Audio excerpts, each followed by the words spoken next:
the timer ready? Yes. I predict future happiness for all Americans if they can prevent the government from wasting the labor of people under the pretense of taking care of them. Thomas Jefferson. Good morning. My name is Levi Koopser and I stand against the resolution. The U.S. government has the obligation to lessen the economic gap between its rich and poor citizens. Observation 1. Definitions. I agree with the affirmative team's definitions. Observation 2. Value. I value the U.S. as a whole.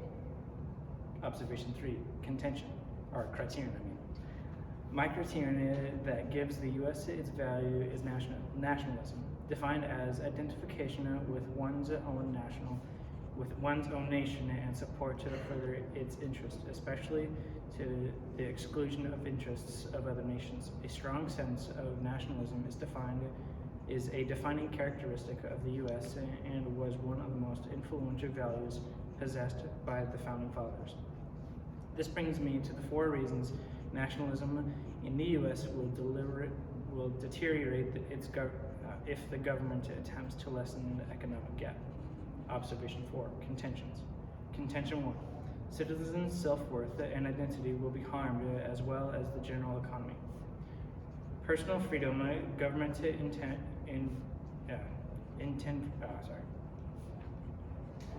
Government intervention is taking away individuals' decisions on how to spend and how to act. Economic intervention takes some personal freedom away. The role of the government is to protect it and protect the consequences of these transactions, namely the freedom of the people to their own labor of the fruit of the procedures and produces. The ultimate concern of those interested in addressing the economic inequality must be the incomes of those at the bottom of the relation to those at the top, given that those at the top are risking more capital and investments than performing different jobs. Politicians can merely decrease income inequality while commending the failures of our economic system and promising the right to injustice themselves through levers of power which the Constitution does not delegate to them for such abuse. Summary. People have the right to pursue happiness, not happiness itself. They have to work for it. Contention 2. Our political structure and economy will be corrupted. Perhaps one of the most precarious and destructive policies ideas have come out of the guilty victims ideology model in the concept of guaranteed basic income.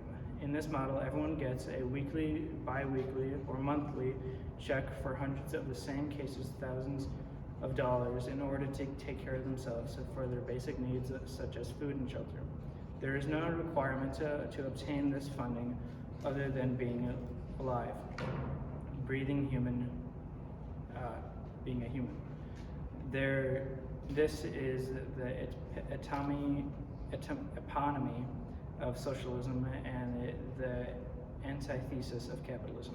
Because the people will be compelled through taxation to combat the enormous nation debt, there will be limited opportunities to accumulate the financial resources necessary to use the income interpretative skills that have ignored America in the past. It seems almost inconceivable that we have so rapidly reached the point where we are considering trading one of the highest standards of living in the world and almost eliminated opportunities for socialism cloaked as social justice. Summary. Capitalism in the inequality distribution of wealth. Socialism is an equal distribution of poverty. Winston Churchill. Contention 3. The government work ethic will be damaged. Another reason that the government should not interfere with the issues of income inequality is that financial situations of the most Americans have improved over the past few decades. Despite the misleading statistics, while the income gap is widening,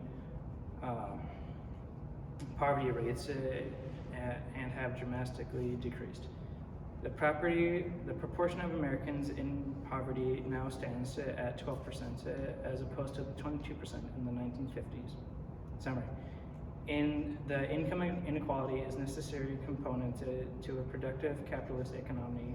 The income gap provides incentives for people to work and attain higher levels of education, therefore powering the potential output of American economy. Contention 4, government resources will be wasted. There isn't really